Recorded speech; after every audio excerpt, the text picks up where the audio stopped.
నమస్తే, భారతీయం తెలుగు వార్తలకు స్వాగతం. ఈరోజు శ్రీకాకుళం దగ్గర చిన్న గ్రామంలో ఇద్దరు పెళ్లి చూపులకు వెళ్ళారు. పెళ్లి చూపులకు వెళ్ళిన వాళ్ళు మధ్య సంభాషణ, ఆ వెళ్ళిన వాళ్ళు వీళ్ళ గురించి ఏమనుకుంటున్నారు అనేటువంటిది జనరల్గా ఒక స్కిట్. అది జనరల్గా జెంట్స్ చేస్తూ ఉంటారు.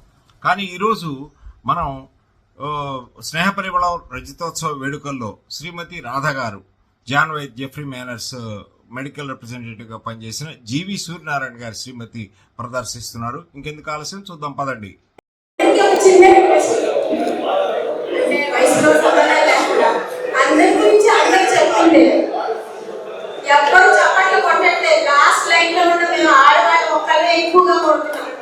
ఎందుకంటే మీ అందరి బ్యాక్గ్రౌండ్లో మేము ఉండి సపోర్ట్ చేయబట్టి కాకపోతే ఎవరు చెప్పట్టుకోవట్లేదు. అక్కడి నుంచి మా ఆలోచన కూడా చెప్పట్టుకోకండి అని మీరు అంటే మనలో మనకే సయోగ్య లేకపోతే ఇంకా అందరూ కలిసి బాగుంది.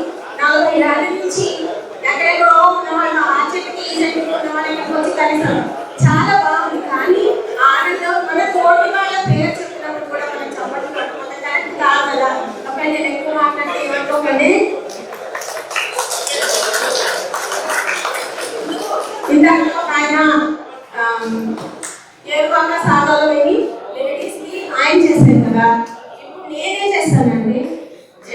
నేను లేడీ కదా, జెంట్గా చేస్తా. ఓకేనా?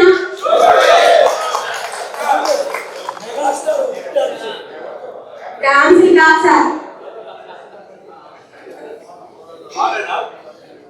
నా పేరు నేనండి, పది నుంచి వచ్చానండి. నా పేరండి పొల్లయ్య అండి. నేనేమో చూడడానికి అల్లుడు తిరుగుతా ఉంటే ఒకసారి పెద్ద గణపతి బొమ్మ కనబడిందండి.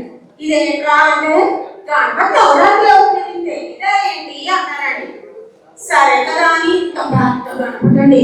చూస్తే అందరూ నేను ఇంత పెద్ద గణపతి ఉన్నాడు కదా, అందుకే నేను బాధలు ఉన్నాయి కదా, అసలు ఎవరు ఏం పట్టించుకోవడం ఏంటి అనిపించిందండి. నాకు అసలు ఏమో బయట నుంచి వచ్చాను కదండి, కొంచెం పాట పెంచండి అందుకని సరే ఆ గణపతిని చూడగానే ఒక పాట గుర్తొచ్చిందండి. ఏమైనా పాట మీరు ఎవరైనా చెప్పగలరా? ఏం చెప్పేసారండి, మనకి టైం తక్కువ ఉంది కదా. ఉన్నావా అసలున్నావా, ఉంటే కళ్ళు మూసుకున్నావా అని పాడుతుందండి. ఆ మంటలో ఉన్న అందరూ గొప్ప వచ్చేసి పట్టుబడి పంపిస్తారండి. నీకు ఎవరో బుద్ధిందిరా, అంత పెద్ద గణపతి పెట్టుకుంటే ఉన్నావా అని అడుగుతావేట్రా అని అన్నానండి.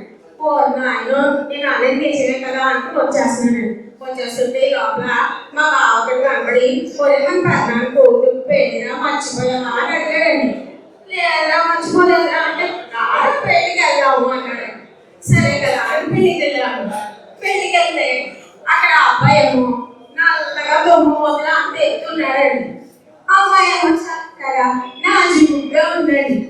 అప్పుడు నాకు ఒక పాట గుర్తొచ్చిందండి. ఏం పాట పాడానంటే, పావుగారికి పైగారికి పెళ్లి చేసే పాడు లోకం, కాలరాత్రికి చంద్రమామకి ముళ్ళు పెట్టే మూడలోకం. పట్టండి ఏంటంటే పెళ్లి పేసి పాట పాడి కొట్టేస్తానండి అనుకుంటూ వచ్చేస్తుంటే ఈ లోపల మా మావయ్య కనబడి ఒరేమని 94 ఏళ్ళ పెద్ద ఉంది కదా, అవి పుట్టినరోజు సెలబ్రేషన్ చేస్తున్నారా, కేక్ పెద్దలు పోస్తారంట రా అన్నాడు. సరే కదా అంత వయసులో మరి ఏమైనా చేస్తామా ఏమన్నా అని సరే కదా వెళ్ళాను. పెద్ద లేకండి, అంత పెద్ద అంత పెద్దది ఉందండి. ఆడేమో 94 వెళ్ళండి. కొడుకుంటూ వస్తున్నాడు. ఆ చేతితో కత్తిచ్చారని కత్తి ఊడిపోతున్నాడు. నాకు అనిపించింది ఆ చేతితో కత్తి ఆగిస్తూ మాకే కోసేయచ్చు కదా అనుకున్నానండి. నేను బాగోదు కదా. అట్లా చూస్తుంటే సరే మొత్తానికి ఆవిడ వచ్చిందని కేక్ కోసిందండి. ఈ లోపల నా మనసులో ఒక మంచి పాట వచ్చేసిందండి. ఏం పాట అంటే, రాలిపోయే పువ్వగా నీకు జరగాలెందుకే,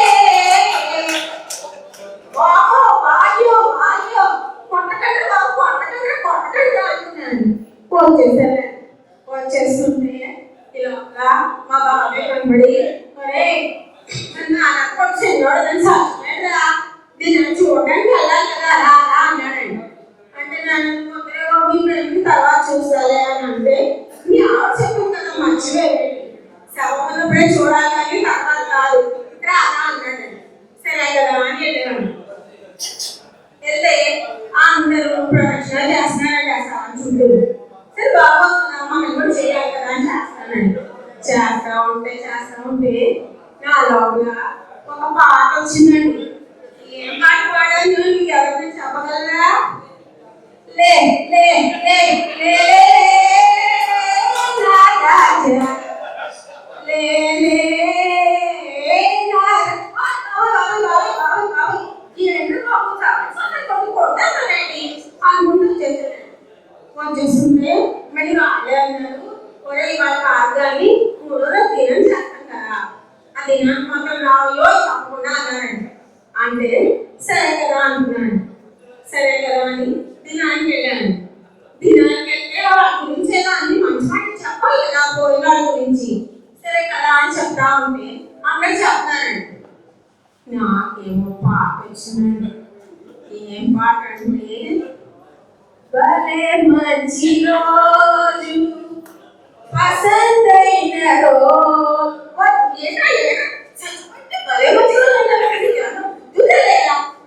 బాబోయ్ అసలు ఈ పాటని ఆదరించేవాడు ఎవరు లేరనుకుని ఇంటికి వెళ్ళిపోదాం అనుకున్నాను. ఇంటికి వెళ్తే మా ఆవిడ గుర్తొచ్చిందండి.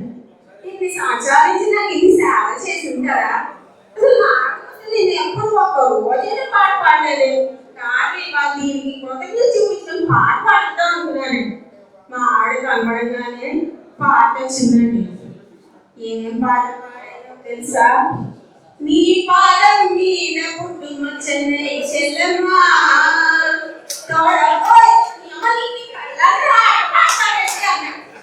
Sorry thank you.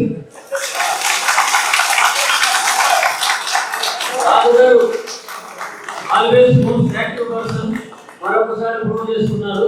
I request you to kindly accept a small felicitation from our side. You have to accept it.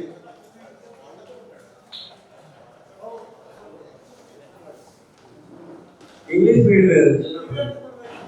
G.V. Suryanarayan and the last place. A proud husband. Proud husband. Mahapadal.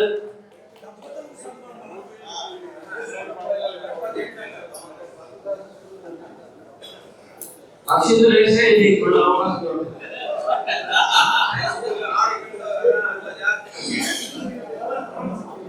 నువ్వు రావాలి బాబు. మనం ఇప్పుడు garden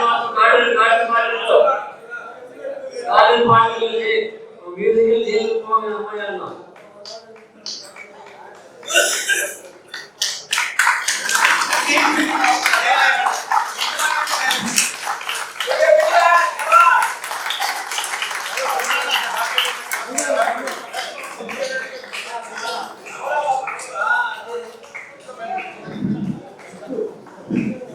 సాయంత్రం విషయం thank you.